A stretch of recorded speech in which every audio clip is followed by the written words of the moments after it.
কোন সুখের আশায় তুমি আমাকে ছেড়ে গেলে এটা আজও আমার কাছে অজানা। আপন তো ছিলাম অনেক আগে, এখন হয়েছি অচেনা। আজ আমি ভালো থাকি বা খারাপ, এতে তোমার কিছুই যায় আসে না। এই পৃথিবীর সব থেকে সুন্দরতম অনুভূতি হলো আমি তোমায় ভালোবাসি। আর এই পৃথিবীর সব থেকে কষ্টদায়ক যন্ত্রণা এটাই যে তুমি আমায় ভালোবাসো না। আজ দাফন করে দিলাম তোমাকে নিয়ে স্বপ্ন ছিল যত, এবং তোমার আচরণ দেখে বুঝে নিলাম চাইলেও জোর করে হওয়া যায় না কারো মনের মতো।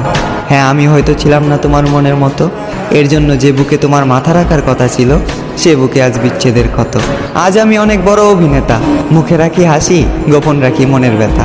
আমি এখানে তোমার দোষ দেব না অযথা, কারণ যে নিজের ইচ্ছায় নিজের জীবন শেষ করে তাকে বলা হয় আত্মহত্যা। হ্যাঁ, আমি নিজের ইচ্ছায় নিজের জীবন শেষ করেছি, কারণ আমি নিজেই বলেছি ভালোবাসার কথা।